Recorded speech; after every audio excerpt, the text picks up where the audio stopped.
Yeah, we spent this past May, trying to get folks turned out for the voting, and that's one thing that we noticed after looking back is that we just didn't have the same participation that the Democrats had, and we attributed that to they had a contested presidential election nominee, and that is going to drive up their numbers, and so you saw Clinton versus Bernie.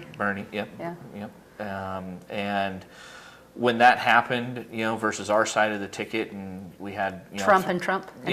We had 3 people on the ballot, but 2 of the people suspended their presidential campaigns, and it kind of looked like Trump might be the nominee going forward. And some people kind of, we don't really need to vote in the Oregon primary for that kind of thing. And next thing you know, they just decided not to vote at all, and there was a lot of stuff on that ballot on the 17th, and we missed an opportunity to keep a leader like Alan in office, where our county was, it's going to be facing some difficult times coming in the next few years, and we need to make sure that we have the right type of leadership to take us through those tough times. Yeah.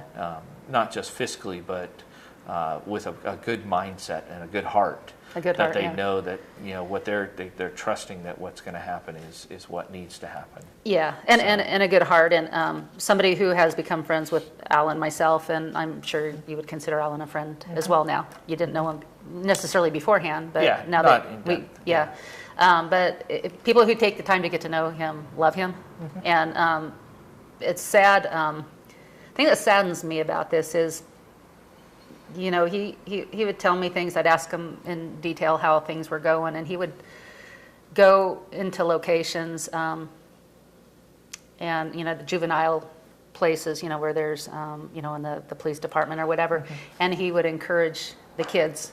And I don't know anybody who exactly does that like Alan does. He is the most encouraging person, and it really is hard for somebody who sees that, and to see somebody that I consider a friend to really get lied to constantly through the newspaper because it's left wing, and say things that weren't true. Yeah. And especially through this last election cycle, and how it just really started off venomous. But anyway. Yeah. As a party, we come down to it's always going to be a numbers game. Hey, we got more votes than your guys got, and that kind of thing.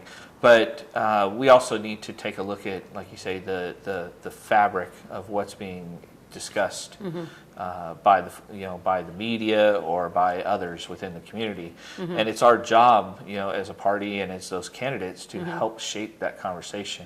And we really probably didn't seem to be as involved this time with that conversation, or the conversation really didn't pertain to the county commissioner race as much as, say, the presidential nominee race, and so thus people kind of just started tuning out certain things, and it can be difficult because there's a segment that reads the newspaper, and that's where they get their information from. There's another segment that gets information off the internet and things like this, and but those are the folks that are really involved. They're going to be about 20% of the people that cast ballots, and the other 80% really don't get too involved with the person, don't really understand the ins and outs of some of the decisions that they're making, things like that.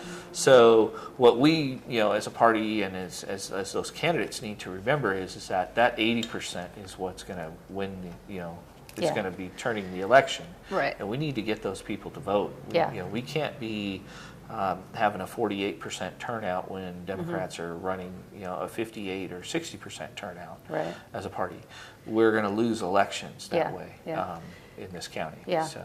And again, I don't want to take anything away from Rick Olson. No. He won fair and square. Yeah. And I don't appreciate the newspaper, but that's neither here nor there either.